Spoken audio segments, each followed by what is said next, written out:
Bismillahirrahmanirrahim. Assalamualaikum warahmatullahi wabarakatuh. Anak-anak SMP Tawakal kelas 7 yang Pak Yakub sayangi.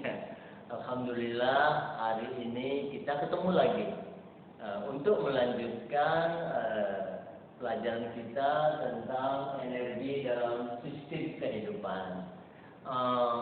Hari Kamis yang lalu Pak Yakub dapat periksa beberapa anak.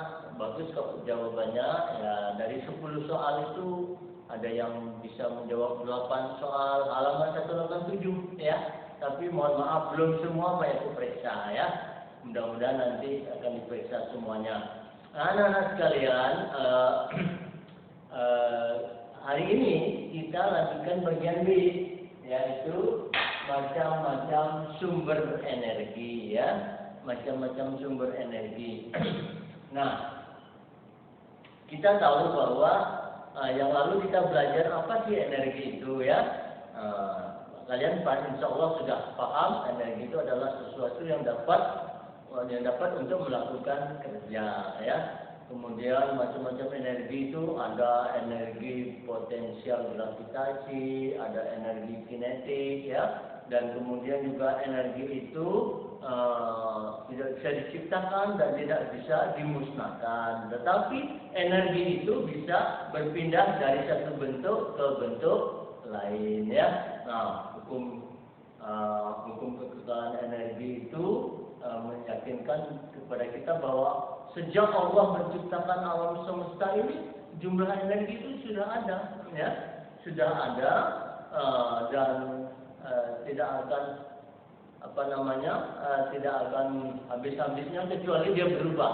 Tetapi nanti di sini ada pengertian energi yang terbarukan dan energi yang tidak terbarukan. Berarti nanti yang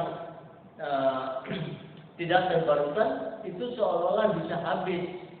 Pengertian daripada sumber energi itu akan habis, itu memang masuk di akal, bisa dipahami, tetapi karena energi itu nanti berubah dia ke dalam bentuk energi lain ya. Jadi itu akhirnya masuk ke dalam pengertian kekekalan energi ya. Nah, baik anak-anak sekalian, kita mulai daripada macam-macam sumber energi itu ada dua. Satu yaitu sumber energi yang tak terbarukan. Kedua adalah sumber energi yang terbarukan ya.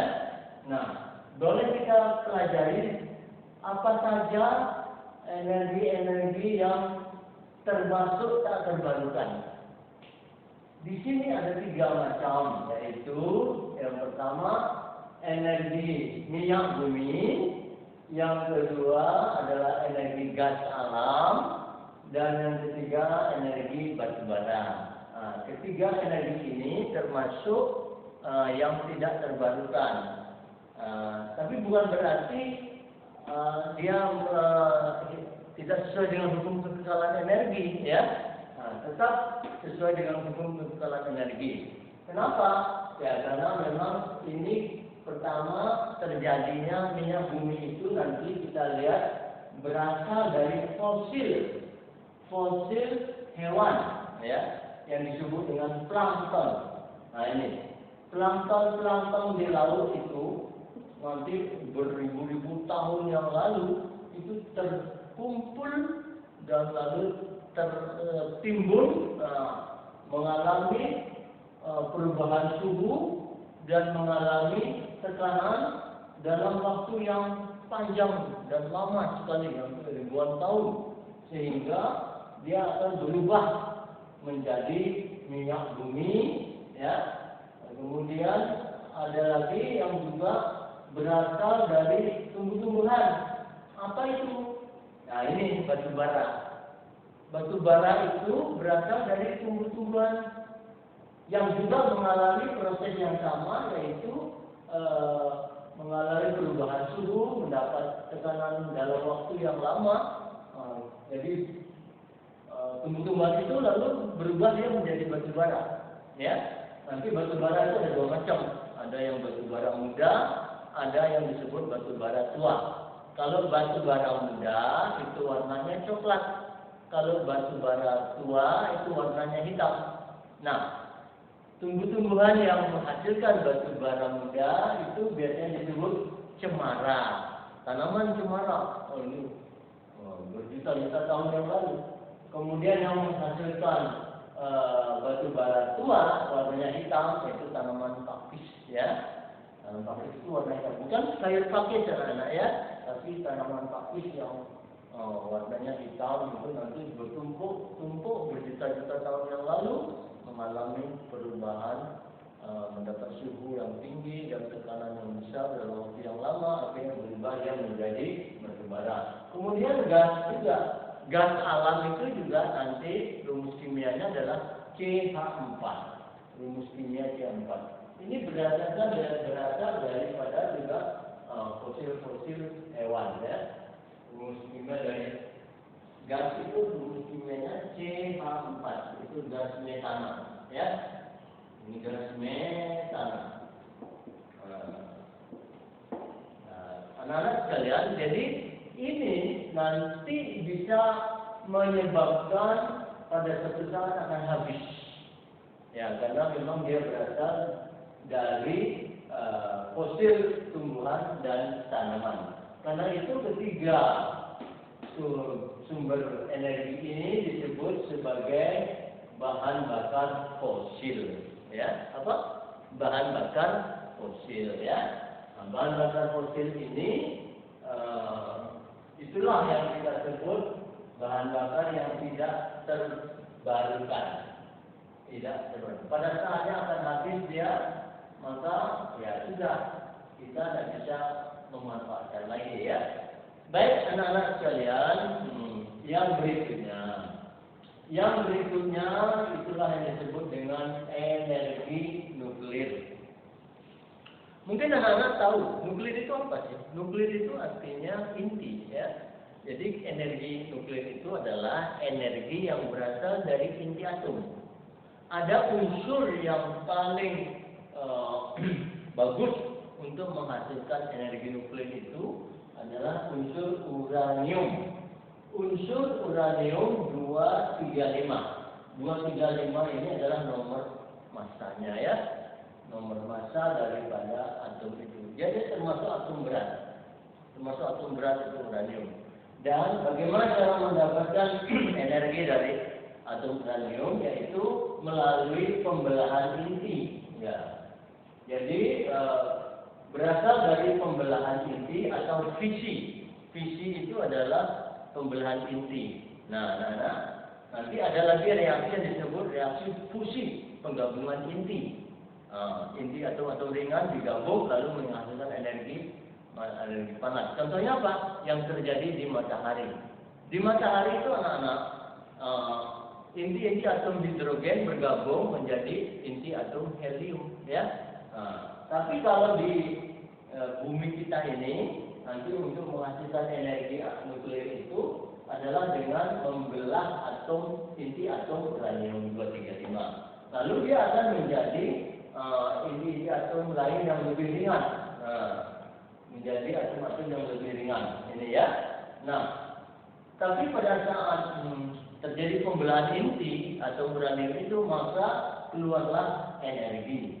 Energinya berupa panas, anak-anak, ya. Nah, lalu energi panas itu diapakan? Nah, ini memanfaatkan energi nuklir dari pembelahan atau fisi atau inti atom uranium. Maka energi panas yang dihasilkan dipakai untuk memanaskan air. Nah, air kalau dipanaskan akan menjadi uap air panas. Uap air panas inilah yang akan dipakai untuk memutar generator listrik. Generator listrik itu nanti akan menghasilkan tenaga listrik.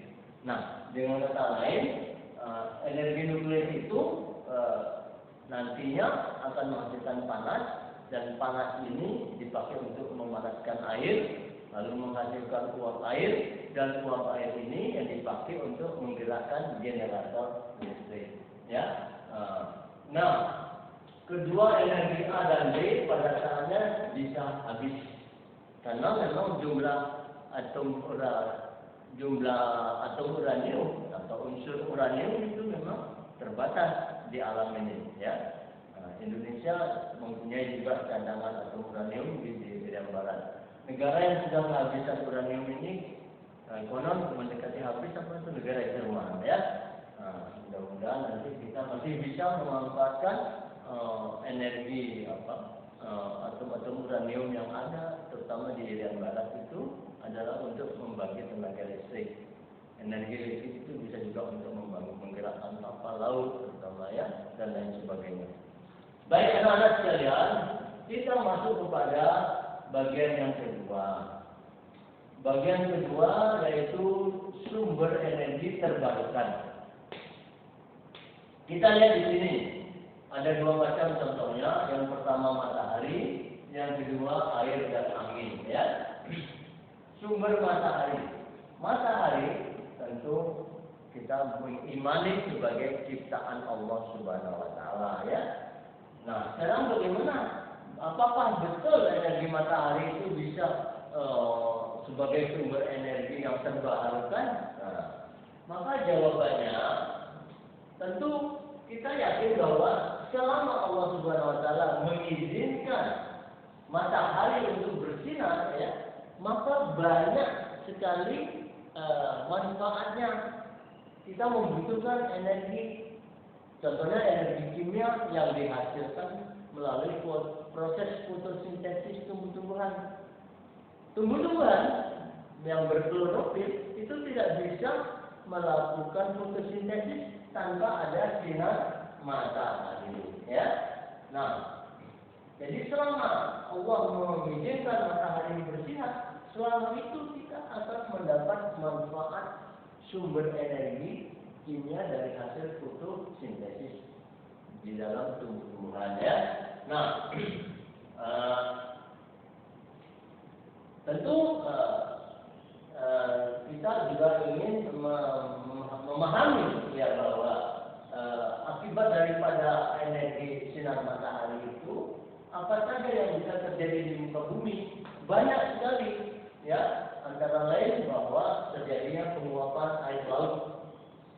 Di sini Pak Eko gambarkan bahwa ada sinar matahari, ya, jatuh cahayanya itu di permukaan air laut, kemudian terjadi penguapan, menimbulkan butir-butir uap air, lalu dia mengumpul dan seterusnya. Nanti kita bisa bahas lagi. Dan di samping itu ada lagi timbulnya gerhana angin yang nantinya dari penguapan air laut akan timbul hujan, air terjun dan lain sebagainya. Ya, kemudian lalu dari air dan angin itu maka bisa kita hasilkan yaitu alat untuk membangkit tenaga listrik. Apa saja? Kalau dari air, kita lihat bahwa matahari itu menimbulkan proses fotosintesis, menimbulkan penguapan air laut, menimbulkan gerhana angin, sehingga air laut yang akhirnya menjadi air hujan, menjadi siklus atau perputaran air di muka bumi ini, itu banyak sekali manfaatnya, termasuk sebagai penghasil energi listrik. Kita lihat di sini, bagian B. Karena matahari menghasilkan itu semua, dan matahari adalah energi yang dapat diperbaharui, artinya terbarukan, maka air yang dihasilkan dan angin itu juga termasuk energi yang terbarukan. Jadi anak-anak sekalian, kalau kita bicara energi air dan angin, kenapa air itu bisa menghasilkan tenaga? Kita lihat saja, setelah uap air laut itu berkumpul menjadi awan tebal dan jatuh berupa hujan, terutama di pegunungan, ya, sebagian memang meresap ke dalam tanah menjadi air tanah yang kita pakai sebagai sumber air sumur sumur bor dan sumur galian, tetapi sebagian besar juga mengalir di permukaan bumi melalui sungai. Dan pada saat dia mengalir dari ketinggian yang besar ke ketinggian yang kecil, artinya dari tempat tinggi ke tempat rendah, maka air itu berupa air terjun. Nah, air terjun ini mempunyai apa? Mempunyai energi kinetik. Energi kinetik, ya. Energi kinetik yang kemarin itu kita sudah bahas pada waktu yang lalu, besarnya adalah setengah mv kuadrat, ya. Nah itu. Nah lalu air terjun ini dari energi geraknya dapat memutar kincir air, turbin air sehingga menggerakkan generator dan menghasilkan listrik. Demikian juga angin, anak-anak. Angin dapat juga menggerakkan kincir pemutar generator listrik di negara-negara seperti Belanda, ya, Jerman itu banyak dimanfaatkan gerak angin itu untuk membangkitkan tenaga listrik. Kita lihat juga di sini nampak lagi perahu juga digerakkan oleh angin. Jadi perahu kalau pasang layar pada malam hari dia akan bergerak dari darat ke laut.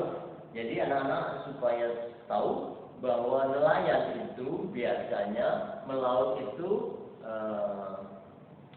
malam hari, ya. Malam hari dia melaut, nah lalu dia nangkap ikan pada malam hari. Kemudian nanti siang hari dia akan kembali ke pantai. Kenapa? Karena pada malam hari terjadi perpindahan angin, bergerak angin dari darat ke laut. Tapi pada siang hari angin bergerak dari laut ke darat, ya. Nah ini juga termasuk contoh energi gerak angin yang membantu para nelayan menggerakkan perahu-perahu mereka, ya. Nah anak sekalian, itu sumber energi yang tak terbarukan dan yang terbarukan. Itu bagian dari bagian B. Nah, sekarang kita lanjutkan bagian C. Bagian C, anak-anak sekalian, itu adalah sumber energi bagi tubuh. Tubuh siapa, anak-anak? Ya, jawabnya tubuh manusia dan juga tubuh hewan. Ya, karena kita manusia dan hewan itu bergantung makanan kita kepada tumbuh-tumbuhan. Sementara tumbuh-tumbuhan tadi mendapat energi dari matahari melalui proses fotosintesis, ya. Nah, anak sekalian, nanti kita akan melihat bahwa energi bagi tubuh manusia maupun tubuh hewan. Nah, kalau pada tubuh manusia kita bagi 3 saja, yaitu dalam bentuk karbohidrat atau zat tepung, kemudian dalam bentuk protein, ya, kemudian dalam bentuk lemak. Nah ini mungkin nanti kita akan bahas lebih jauh lagi pada pertemuan yang akan datang. Nah, tetapi Pak Yako akan jelaskan sedikit saja. Karbohidrat itu apa? Karbohidrat itu adalah zat tepung, ya. Tapi gula termasuk karbohidrat, anak-anak. Nah, nanti karbohidrat ini ada 3 yang disebut monosakarida atau satu atom karbon. Kemudian disakarida itu 2 atom karbon. Dan terakhir adalah polisakarida, itu banyak atom karbon. Monosakarida, ya, polisakarida. Kemudian yang kedua adalah protein. Protein ini nanti adalah senyawa yang mengandung unsur nitrogen, ya. Dan ini ada yang termasuk protein sempurna, mengandung asam amino yang lengkap, dan ada yang mengandung asam amino kurang lengkap, terutama asam amino esensial. Nah ini mungkin insya Allah pada pertemuan yang akan datang akan saya jelaskan lebih banyak lagi, ya. Yang terakhir itu adalah lemak. lemak, anak-anak pernah dengar ada yang disebut lemak jenuh dan ada yang disebut lemak tak jenuh, ya. Lemak jenuh itu adalah lemak yang mudah sekali mengental, ya. Sedangkan lemak tak jenuh itu adalah lemak yang encer biasanya, dan yang biasanya sangat berbahaya untuk tubuh adalah lemak jenuhnya itu, ya. Nah, anak-anak sekalian, ini untuk pelajaran sumber energi yang macam-macam sumber energi. Ini nanti anak-anak bisa mengerjakan soal di halaman 200. PR di halaman 200 itu ada 10 soal. Insya Allah kalian gampang menjawabnya itu, ya. Tapi untuk yang halaman 187 untuk PR halaman 187 ini, insya Allah Pak Yato akan periksa dari 10 soal itu. Baru sebagian Pak Yato periksa itu sudah bagus-bagus hasilnya, ya. Nah, mudah-mudahan kita senantiasa bisa melanjutkan tugas-tugas belajar kita tentang IPA. Nanti mungkin pertemuan yang akan datang terakhir dari bab tentang energi dalam sistem kehidupan. Dan setelah itu baru mungkin kita akan pindah ke materi semester genap, ya. Nah, demikian, mudah-mudahan kita bisa ketemu lagi hari Kamis depan. Kita tutup dengan bacaan Alhamdulillahirabbil alamin. Assalamualaikum warahmatullahi wabarakatuh.